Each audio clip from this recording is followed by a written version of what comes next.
एक दिन की बात है। एक ऊंट और उसका बच्चा बातें कर रहे थे। बातों बातों में ऊंट के बच्चे ने उससे पूछा, पिताजी, बहुत दिनों से कुछ बातें सोच रहा हूँ। क्या मैं आपसे उनके बारे में पूछ सकता हूँ? ऊंट बोला, हाँ हाँ बेटा, जरूर पूछो बेटा। मुझसे बन पड़ेगा तो मैं जवाब जरूर दूंगा। हम ऊँटों के पीठ पर कुबड़ क्यों होता है पिताजी? ऊंट के बच्चे ने पूछा। ऊंट बोला, बेटा, हम रेगिस्तान में रहने वाले जीव हैं। हमारे पीठ में कुबड़ इसलिए है ताकि हम इसमें पानी जमा करके रख सकें। इससे हम कई कई दिनों तक बिना पानी के रह सकते हैं। अच्छा, और हमारे पैर इतने लंबे और पंजे गोलाकार क्यों हैं? ऊंट के बच्चे ने दूसरा प्रश्न पूछा। जैसा मैं तुम्हें बता चुका हूँ कि हम रेगिस्तानी जीव हैं। यहाँ की भूमि रेतीली होती है और हमें इस रेतीली भूमि में चलना पड़ता है। लंबे पैर और गोलाकार पंजे के कारण हमें रेत में चलने में सहूलियत होती है। अच्छा, मैं हमारे पीठ में कुबड़, लंबे पैर और गोलाकार पंजों का कारण तो समझ गया, लेकिन हमारी घनी पलकों का कारण मैं समझ नहीं पाता। इन घनी पलकों के कारण कई बार मुझे देखने में भी परेशानी होती है। ये इतनी घनी क्यों है? ऊंट का बच्चा बोला। बेटे, ये पलकें हमारी आँखों की रक्षा कवच हैं। ये रेगिस्तान की धूल से हमारी आँखों की रक्षा करते हैं।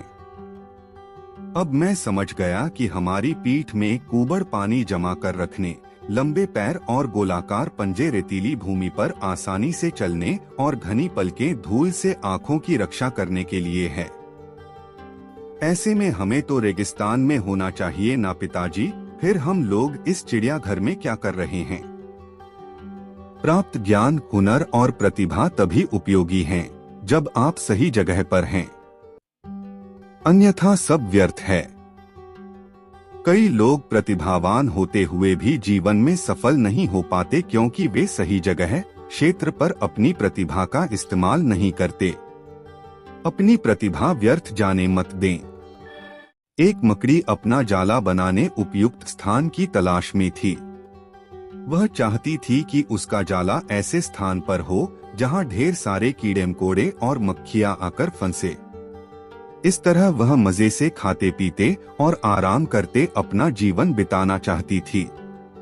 उसे एक घर के कमरे का कोना पसंद आ गया और वह वहां जाला बनाने की तैयारी करने लगी। उसने जाला बुनना शुरू ही किया था कि वहां से गुजर रही एक बिल्ली उसे देख जोर जोर से हंसने लगी। मकड़ी ने जब बिल्ली से उसके हंसने का कारण पूछा तो बिल्ली बोली, मैं तुम्हारी बेवकूफी पर हंस रही हूँ।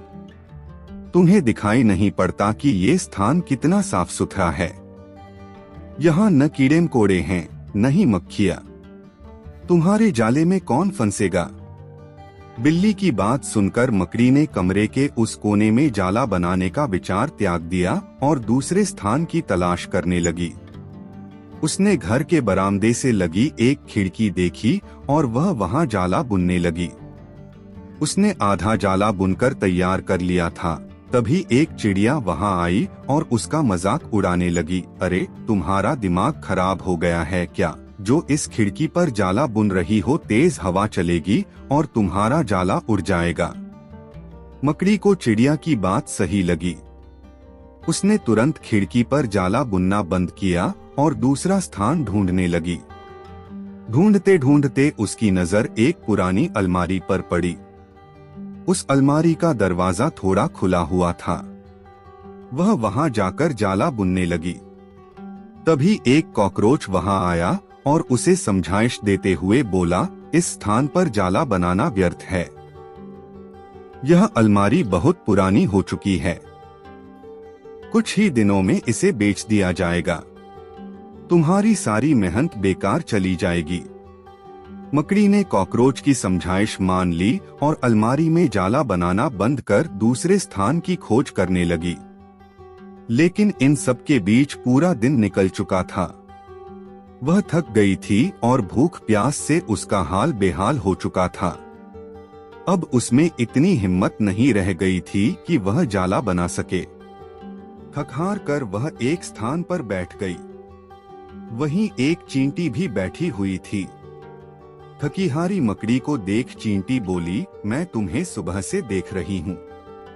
तुम जाला बुनना शुरू करती हो और दूसरों की बातों में आकर उसे अधूरा छोड़ देती हो। जो दूसरों की बातों में आता है उसका तुम्हारे जैसा ही हाल होता है। चींटी की बात सुनकर मकड़ी को अपनी गलती का एहसास हुआ और वह पछताने लगी।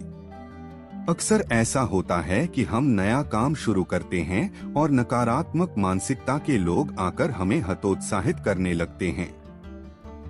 वे भविष्य की परेशानियां और समस्याएं गिनाकर हमारा हौसला तोड़ने की कोशिश करते हैं। कई बार हम उनकी बातों में आकर अपना काम उस स्थिति में छोड़ देते हैं जब वह पूरा होने की कगार पर होता है और बाद में समय निकल जाने पर हम पछताते रह जाते हैं। आवश्यकता है कि जब भी हम कोई नया काम शुरू करें तो पूर्ण सोच विचार कर करें और उसके बाद आत्मविश्वास और दृढ़ निश्चय के साथ उस काम में जुट जाएं। काम अवश्य पूरा होगा। जीवन में सफलता प्राप्त करनी है तो लक्ष्य के प्रति ऐसा ही दृष्टिकोण रखना होगा।